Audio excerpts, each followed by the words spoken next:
Welcome back to Around the World with Dane Waters. I'm your host, Dane Waters. And today, as we were just talking about before the break, is that there's so much going on around the world, so much sadness, controversy, war. And the greatest healer, in my mind, and we talked about this in this before, is that music. Music is the great healer. And no matter how difficult the Oh, times are, we must listen to music. And I think that that is the way that the world will find a way out of this mess. So, speaking of which, we're very honored today to have Zaaki Azzay with us. How you doing, sir? Good morning. good morning. Thank you for having me, and I was looking forward to it. Well, listen, it's my pleasure. It's my honor. Listen, you have a strong and distinguished career. Everything from you basically introduced hip hop into Nigeria. You're a humanitarian.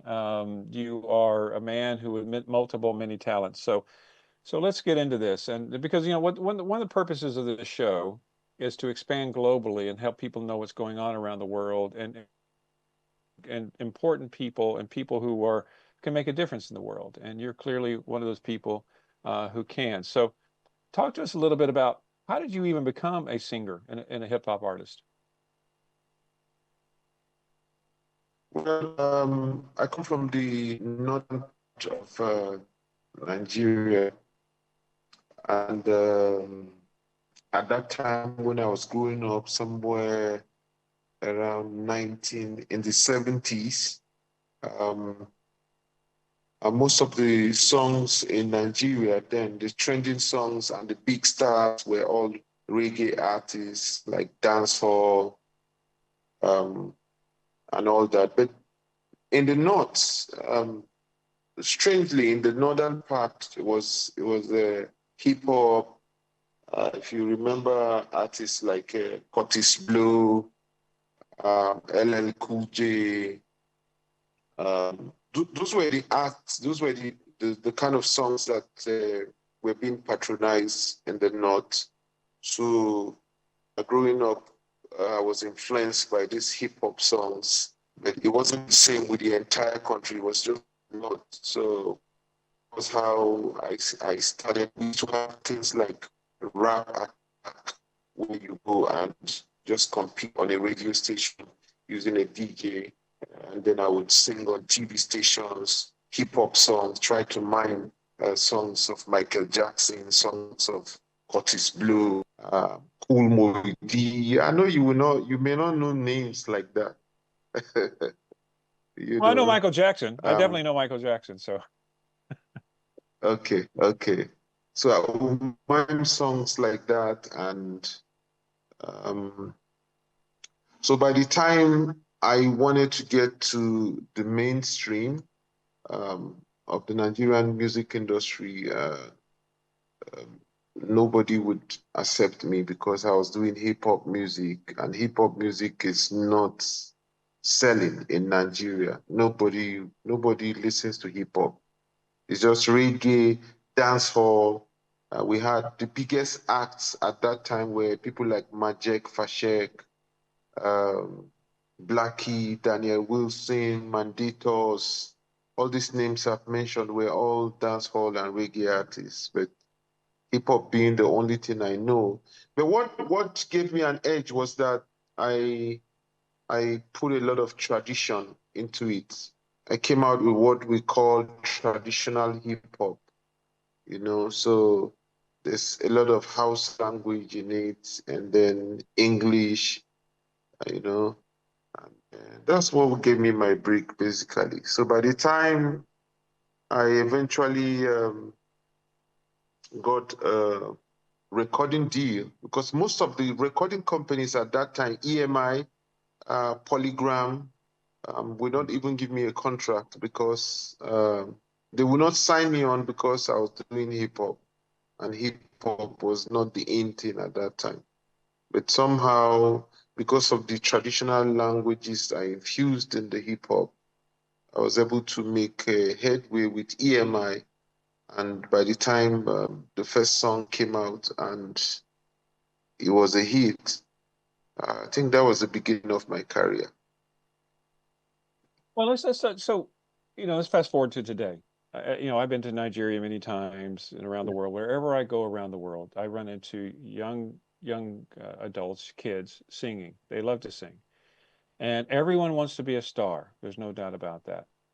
So in today's environment, Mm. do you think that in what, I usually would probably end with this question, but I want to ask you this question now is what advice would you give to young people, not just in Nigeria, but around the world? What is the one piece of advice that you would give them to be successful? Mm.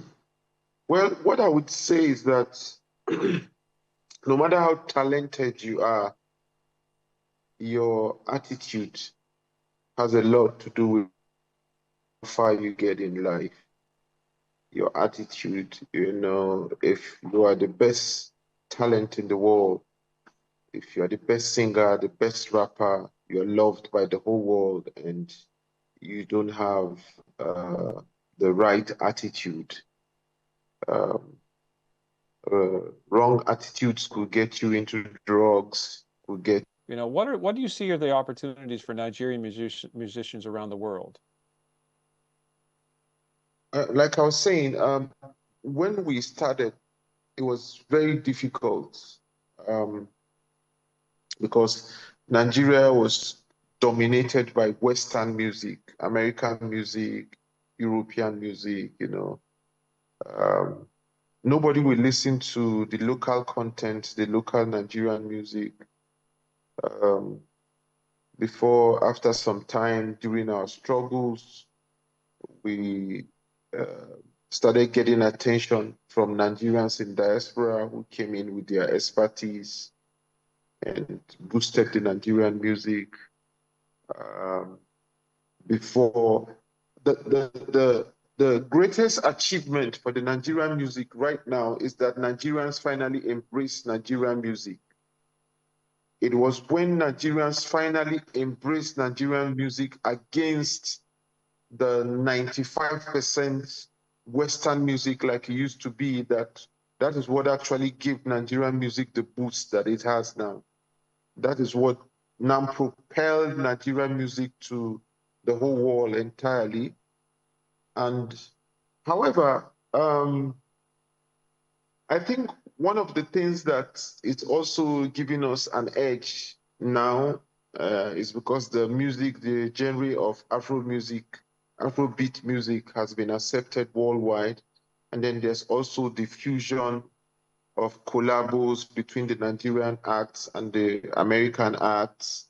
America is the biggest market when it comes to music, and the fact that we get more opportunities now to do collabos because now we have the attention of the world uh, because of Afrobeats and because of how we have presented our music. But all these achievements are coming because we first conquered home.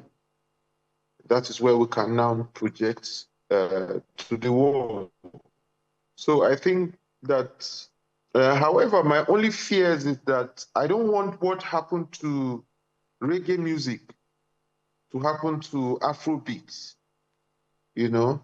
Because, in those days, you would agree with me that reggae music was big. It was everywhere. It was, I don't know what went wrong, but I am afraid that that must not happen to Afrobeats, which is why I'm very happy that we're having collaborations with other big acts from all around the world, from the Caribbeans to America to Europe to UK.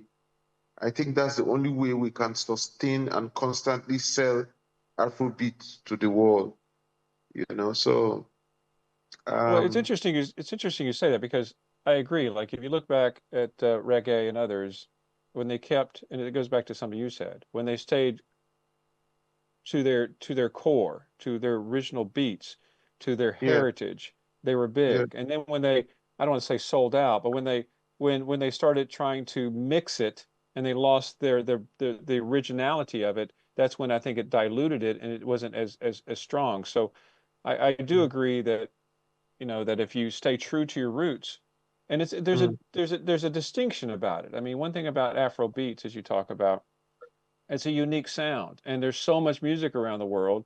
And for somebody like me who's a listener, I love the uniqueness of Afro beats, and I love the purity of it. And I think that that's critical, in my humble opinion, to the future. mm, I agree with you. I agree with you. It's been a long time coming. It started from Fela Nicola Kuti. Even at that time, it was a struggle. He was big, yes, but people didn't really understand where he was going until now. So um, I'm, I'm, that is why I always try to, as the vice president of Performing Musician Association of Nigeria. I try to um, advise, especially those big acts that we have, those ones that are on top of their game, like Davido, Wizkid, Burna Boy, Kiss Daniel, and co. To navigate it properly since they are the hem of affairs now, in a way that we would sustain Afrobeat and keep it real, you know. So Well, I, listen, I think that, well, whatever I can do, whatever, I think it's important to get the music out, to get the Afro beats out.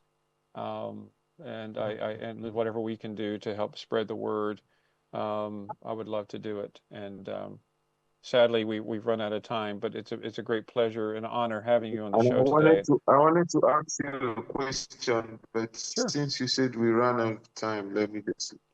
Can I ask Okay. a question? Oh, yes, go ahead, please. Okay, you said it's the first time you are having a hip hop artist. I was wondering why. Is it that you don't like hip hop? Oh,